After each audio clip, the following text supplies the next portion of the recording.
पाथर्डी तालुक्यातील शेतकरी नेते साईनाथ घोरपडे यांनी नगर लोकसभा मतदारसंघातून अपक्ष उमेदवारी अर्ज दाखल केलाय। सर्वसामान्य बळीराजा पाठीशी असल्याचा दावा घोरपडे यांनी यावेळी व्यक्त केला। पाथर्डीतील शेतकरी नेते साईनाथ घोरपडे यांनी नगर लोकसभा मतदारसंघात अपक्ष उमेदवारी अर्ज दाखल केलाय। शेतकऱ्यांनी वर्गणी करून घोरपडे यांच्यासाठी अनामत रक्कम जमा केली। सध्याच्या भीषण दुष्काळी परिस्थितीत फक्त घोषणाबाजी न करता घोरपडे यांनी शेतकऱ्यांचं पशुधन वाचवण्यासाठी स्वखर्चाने चारा छावणी सुरू केली। शेतकरी बांधवांना दिलासा देण्यासाठी घोरपडे अहोरात्र झटत आहेत।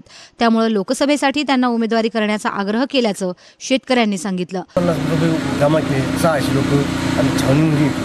जवळजवळ 800 सांभाळते 2 महिन्यापासून त्याच्याकरता आमचा मुलगा आम्ही उभा करणार आणि याला मत घेऊन या मोठ्या लोकांच्या मागे लागायचं नाही। आम्हाला आमच्या लागल्या मुलाला मोठं करायचं। मग तुम्ही प्रचार कसा करणार? प्रचार चांगला करणार आम्ही। आमचा एक शेतकऱ्याचा मुलगा तयार करायचा। शेतकऱ्यासाठी काही केलं नाही कोणी? शेतकऱ्याकरता काही आमच्यासाठी काहीच केलं नाही। 5 वर्ष निघून गेले का पुन्हा ते शेतकऱ्याचा काही विचारच केला जातो। झेलीपूर काहीतरी करील असं आम्हाला खात्री। घोरपडे यांनीही सर्वसामान्य बळीराजाची ताकद आपल्या पाठीशी असल्याचा दावा केला। ह्या शासनाने उपाययोजना व्यवस्थित केल्या नाही तर माझ्यासारख्या तरुणाला शिवछत्रपतीचे विचार डोळ्यासमोर ठेवून स्वतःला चारा छावण्यात चालू करावं लागलं स्वखर्चाने आणि त्याच्याकडे जाणीवपूर्वक दुर्लक्ष केलं। 600 जनावरं पशुधन मी 2 महिने सांभाळले पाथर्डी तालुक्यात। तर एकंदरीत हे शेतकरी म्हणले का आता आपण इलेक्शनमध्ये उतरायचं, कारण मूळ हा राजकारण आहे। तर मुळापर्यंत जाण्यासाठी यांनी स्वतः 10-20 रुपये करून वर्गणी गोळा केली आणि आम्ही ती काल भरली पण अक्षरशः इथं। माझी तयारी पण नव्हती पण ते म्हणले आता मतदान कोणाला द्यायची तयारी नाही आपली, तुलाच द्यायची। नोटाला देण्यापेक्षा एखाद्या सामान्य कार्यकर्त्याला, शेतकऱ्याच्या पोराला, शेतकऱ्याच्या मुलाला द्यायची यांनी ठरवलं। त्याप्रमाणे मी आता उमेदवारी करणार आहे। मी ग्रामीण भागातील टोटल 65% शेतकरी नी जर मतदान केलं तर इथं हा दक्षिणमध्ये इतिहास घडेल आणि मला अपेक्षा आहे एक शेतकऱ्याचा मुलगा आणि शेतकरी संघर्ष समितीमध्ये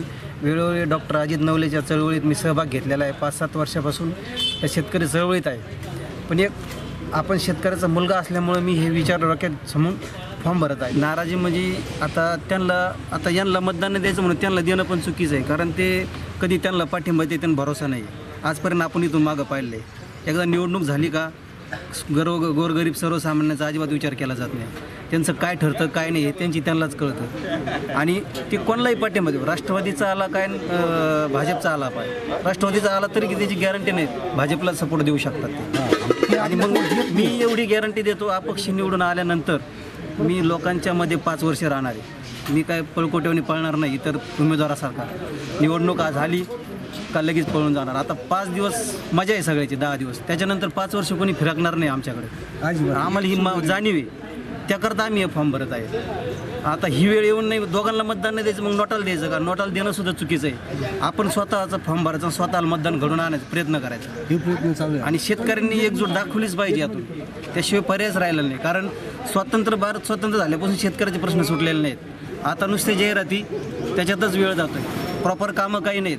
आम्ही 1.5 महिना 2 महिन्यात चारा छावण्या चालू, एक सुद्धा शासकीय अधिकारी व कोणीच हे जे आज प्रतिनिधी मयूर नवगिरे, महानगर न्यूज ब्युरो, अहमदनगर।